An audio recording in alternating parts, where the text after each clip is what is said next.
ఇవాళ government doctors association వారు ఈ ఆసుపత్రి సౌకర్యాలను పెంపొందించాలని ఆలోచనతో లక్ష్యంగా వాళ్ళు ఈ రౌండ్ టేబుల్ మీటింగ్ ఏర్పాటు చేశారు. వారిని నేను ముందుగా అభినందిస్తాను.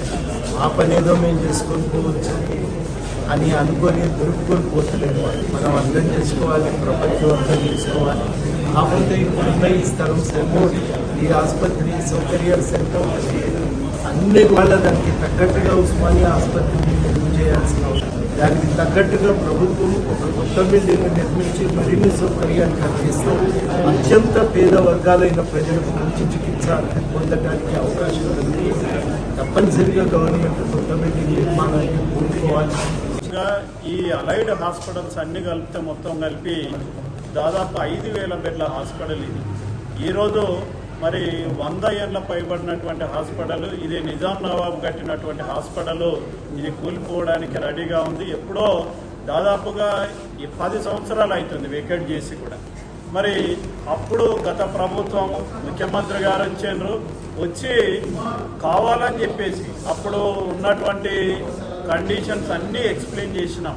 ఉస్మానియా జనరల్ హాస్పిటల్ బిల్డింగు నిజంగా అనువైన ప్లేస్ లేదు, ఇక్కడ ఉన్నటువంటి ట్రీట్మెంట్కి అనుగుణంగా లేదు, ఉన్న ప్లేస్ సరిపోవట్లేదు, బిల్డింగ్ కూలిపోవడానికి రెడీగా ఉంది, పెచ్చులు ఊడిపోతున్నాయి అని అంటే మరి ఖచ్చితంగా కూలగొడతామని హెరిటేజ్ స్ట్రక్చర్ అని చెప్పేసి అప్పుడు గత ప్రభుత్వం నమ్మించడం జరిగింది.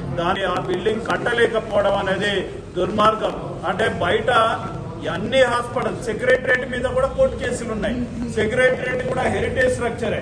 మరి ప్రతి హెరిటేజ్ స్ట్రక్చర్ మీద ఒక డిసిషన్ తీసుకోకుండా ఈరోజు మీరు మీడియా మిత్రులు చూసారు, ఈరోజు ప్రజెంటేషన్ కూడా ఇవ్వడం జరిగింది. ఒక ప్రొసీజర్ ఫాలో కాకుండా జిహెచ్ఎంసీ యాక్ట్ ప్రకారం ఏదైతుందో జిహెచ్ఎంసీ కమిషనర్ 2B ఏదైతే హెరిటేజ్ స్ట్రక్చర్ ఉందో దాన్ని కంపల్సరీ కూల్చొచ్చు అని చెప్పేసి మరి హెరిటేజ్ యాక్ట్ ప్రకారం కానీ ఇక్కడ ఉన్నటువంటి జిహెచ్ఎంసీ యాక్ట్ ప్రకారం కానీ చెప్తా ఉన్నాయి.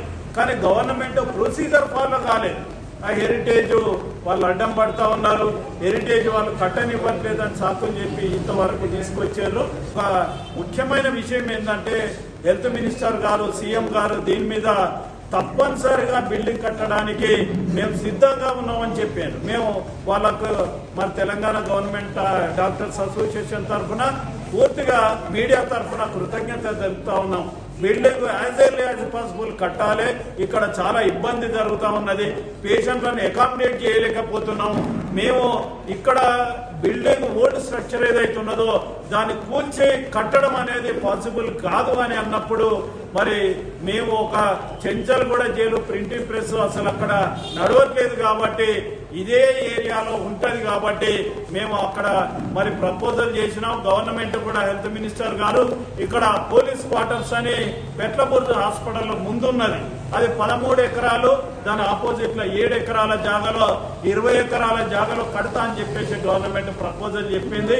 నేను చెప్పేది ఏదైతే ఉన్నదో ఉస్మానియా మెడికల్ కాలేజ్ కూడా ఓల్డ్ బిల్డింగ్ అయిపోయింది. అక్కడ దాదాపు 100 సీట్లు ఉన్నటువంటి మెడికల్ కాలేజ్ ఏదైతే ఉన్నదో ఇప్పుడు మొత్తం నేషనల్ వైడ్ 250 సీట్లతో ఇదే ఒక్క హాస్పిటలే ఉన్నది.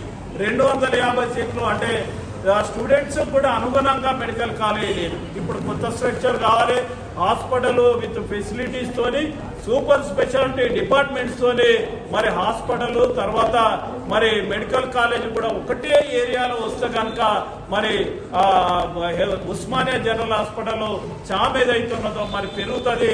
ఖచ్చితంగా ఆ దృష్టితోనే ఆలోచించి 40 ఎకరాల జాగాలో కట్టమని చెప్పేసి మరి మేము అడుగుతా ఉన్నాము. ఖచ్చితంగా చెంచల్గూడ జైలు, ప్రింటింగ్ ప్రెస్ తర్వాత లేకపోతే మరి ఇక్కడ ఉన్నటువంటి గోషామాల్ స్టేడియం కూడా 30 ఎకరాల పైన ఉన్నది, అక్కడైనా కట్టమని చెప్పేసి రిక్వెస్ట్ చేస్తున్నాం. లేదనంటే ఖచ్చితంగా మరి ఆ పోలీస్ క్వార్టర్స్ లన్నా ఉస్మానియా జనరల్ హాస్పిటల్ కట్టి ఇక్కడ ఉన్నటువంటి బిల్డింగ్ అలాగే ఉంచి ఇక్కడ కూడా ఉస్మానియా జనరల్ హాస్పిటల్ కంటిన్యూ చేయాలని చెప్పేసి మా రిక్వెస్ట్ చేస్తాం. Doctor B Ramesh, Telangana government doctors association founder, president.